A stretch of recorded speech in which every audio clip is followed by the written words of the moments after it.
নমস্কাৰ। আমি আজি আলোচনা কৰিম পাৰ্টিচিপলৰ। পাৰ্টিচিপল আমি দুই ধৰণৰ পাওঁ, এটা প্ৰেজেন্ট পাৰ্টিচিপল আৰু এটা হৈছে পাষ্ট পাৰ্টিচিপল। আৰু এই পাষ্টে হওক বা প্ৰেজেন্ট পাৰ্টিচিপলে হল দুই ধৰণে ব্যৱহাৰ হয়, এক্সেপ্টিভ ধৰণে আৰু নন ফাইনিট মানে অসমাপিকা ক্ৰিয়া হিচাপত।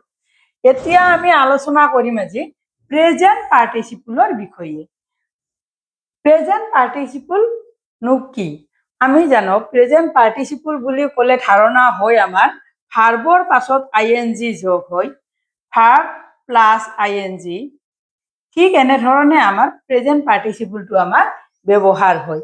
এতিয়া এই প্ৰেজেন্ট পাৰ্টিচিপল আমাৰ ক'ত ব্যৱহাৰ হয় বা কেনেধৰণে ব্যৱহাৰ হয় সেই বিষয়ে আলোচনা কৰিবলৈ ওলাইছো। এতিয়া প্ৰথমতে আলোচনা কৰিম আমি পাৰ্টিচিপল যিহেতু দুই ধৰণে ব্যৱহাৰ হয়, প্ৰথমতে আলোচনা কৰিবলৈ ওলাইছো প্ৰেজেন্ট পাৰ্টিচিপলত এডজেক্টিভ হিচাপত ব্যৱহাৰ হোৱা, মানে প্ৰেজেন্ট পাৰ্টিচিপলবোৰ এডজেক্টিভ হিচাপত ব্যৱহাৰ হয়। অকল প্ৰেজেন্টে নহয়, পাষ্ট পাৰ্টিচিপল এডজেক্টিভ হিচাপত ব্যৱহাৰ হয়। গতিকে আমি এডজেক্টিভ হিচাপত আমি কেনেধৰণে প্ৰেজেন্ট পাৰ্টিচিপল ব্যৱহাৰ কৰোঁ সেই বিষয়ে আলোচনা কৰিবলৈ ওলাইছো। আমি ইতিমধ্যে পাইছো আমি এনেধৰণে ব্যৱহাৰ কৰোঁ ৰিডিং ৰুম, ৰিডিং ৰুম। তাৰপিছত আমি ক'ব পাৰোঁ writing table,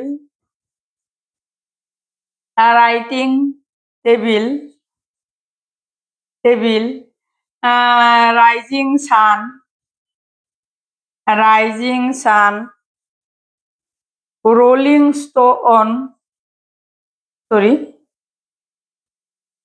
rolling stone,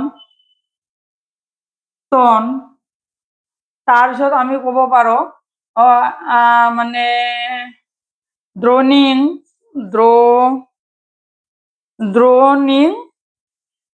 man. আমাৰ এইবিলাক reading room, writing table, rising sun বা ৰোলিং স্টোন বা ড্ৰোনিং মেন, মানে এইবোৰ হৈছে আমাৰ কি এই ৰিডিং শব্দটো ৰিডৰ পৰা আইএনজি যোগ হয়, ৰুমটোৰ আগত আমাৰ এডজেক্টিভ হিচাপত ব্যৱহাৰ হৈছে, বা টেবুলৰ আগত ৰাইটিংটো ৰাইজক আইএনজি ৰাইটিং বা ৰাইজিং সান সূৰ্য। ঠিক এনেধৰণে আমাৰ নাউনক আমাৰ কি কৰিছে, এনেকৈ নাউনৰ আগত বহি মানে ই এডজেক্টিভৰ কাম কৰিছে। ঠিক এনেধৰণে আমাৰ এডজেক্টিভ হিচাপত তাৰমানে প্ৰেজেন্ট পাৰ্টিচিপল আমাৰ ব্যৱহাৰ হয়। এতিয়া প্ৰেজেন্ট পাৰ্টিচিপলবোৰ কিন্তু কিছুমান ক্ষেত্ৰত কম্পাউণ্ড আমি পাওঁ। কম্পাউণ্ড কেনেধৰণে পাওঁ, ধৰক ৰিডিং ৰুম আমি এনেকৈ হাইফেন দি ব্যৱহাৰ কৰোঁ, ৰিডিং ৰুম বা ৰাইটিং টেবিল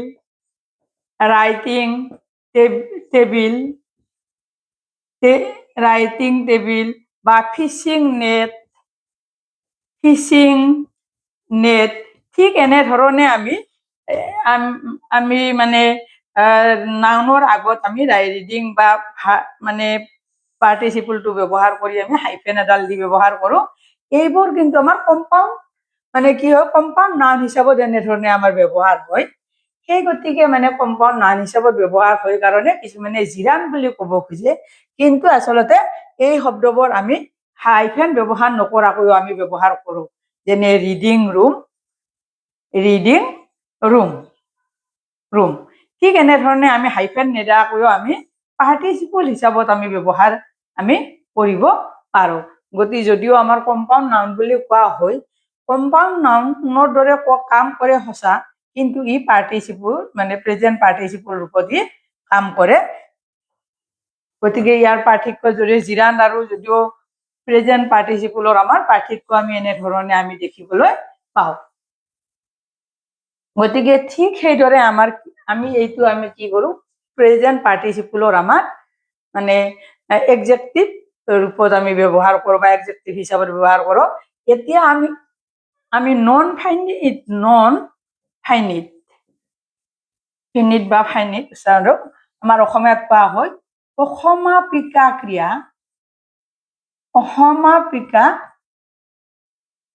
ক্ৰিয়া ৰূপতো ক্ৰিয়া, মানে নন ফাইনিট বা অসমাপিকা ক্ৰিয়া ৰূপত আমাৰ প্ৰেজেন্ট পাৰ্টিচিপল আমাৰ ব্যৱহাৰ হয়। এতিয়া আমি অসমাপিকা বা নন ফাইনিট ভাৰ্ব বুলি ক'লে আমি কি বুজো? দুটা কাম যেতিয়া একেলগে হয় বা এটা কাম যেতিয়া এটা কামৰ অংশ হিচাপত প্ৰয়োগ কৰা হয় বা ব্যৱহাৰ কৰা হয়, তেতিয়া তাক আমি নন ফাইনিট ভাৰ্ব বা অসমাপিকা ক্ৰিয়া বুলি কওঁ। আৰু এই অসমাপিকা ক্ৰিয়া যেতিয়া ব্যৱহাৰ হয় তেতিয়া আমাৰ প্ৰেজেন্ট পাৰ্টিচিপলটো আমাৰ ব্যৱহাৰ কৰা হয়। এতিয়া উদাহৰণ দিলে কথাটো সহজে বুজি পোৱা যাব। প্ৰথমতে আলোচনা কৰিবলৈ ওলাইছো একে সময়তে হোৱা দুটা কাম।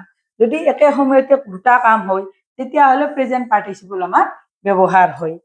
যেনে উদাহৰণ দিলে কথাটো সহজ হৈ পৰে। যেনে দুটা কাম মানে এনে ধৰণৰ, হি ৰেন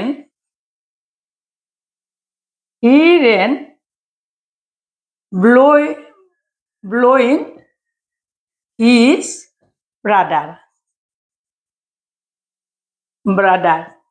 সি দৌৰিছিল blowing his brother,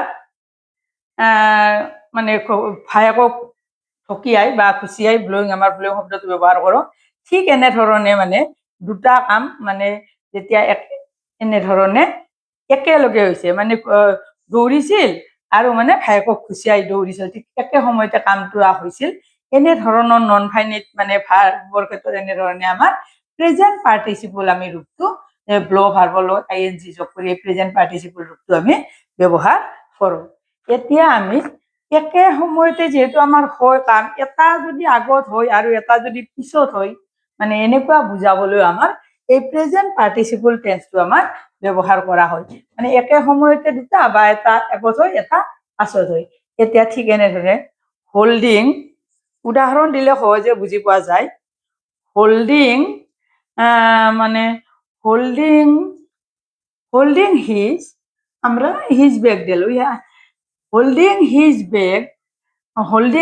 bag with one hand, holding his bag with one hand, he will go out. এখন হাতেৰে বেগটো মানে বেগখন লৈ হি উইল গো আউট, বাহিৰলৈ ওলাই গ'ল। ঠিক এনেধৰণে হোল্ডিং, এই হল ভাৰ্বৰ লগত ING যোগ কৰি আমি ঠিক এনেধৰণে আমি প্ৰেজেন্ট পাৰ্টিচিপল ৰূপত আমি মানে আগতে বেগখন দাঙি লৈছে, তাৰপিছত মানে সি ওলাই গৈছে, এটা কাম আগত হৈছে বেগখন দাঙি লোৱাটো। ঠিক এইটো এনেধৰণৰ যদি এটা কাম অলপ আগত হয় বা এটা পিছত হয়, এই ক্ষেত্ৰত আমি যিটো নন ফাইনিট ভাৰ্বৰ ক্ষেত্ৰত আমাৰ প্ৰেজেন্ট পাৰ্টিচিপল ৰূপটো আমি ব্যৱহাৰ কৰোঁ। ঠিক এনেধৰণে আমাৰ প্ৰেজেন্ট পাৰ্টিচিপল ৰূপটো আমাৰ লগত আমাৰ ভাৰ্বৰ লগত ING যোগ হয়। আৰু সাধাৰণতে আমি পাই আহিছো কণ্টিনিউয়াছ টেন্সৰ লগত প্ৰেজেন্ট পাৰ্টিচিপল ৰূপটো ব্যৱহাৰ হয়, আমি পাই আহিছো। কিন্তু আজি আমি পালো কি কণ্টিনিউয়াছ টেন্সৰ উপৰিও ই এডজেক্টিভ আৰু মানে নাউন ফাইনিট ৰূপত ব্যৱহাৰ হয়। মোৰ চেনেলটো সাবস্ক্ৰাইব কৰিব, ভিডিঅ'টো লাইক কৰিব,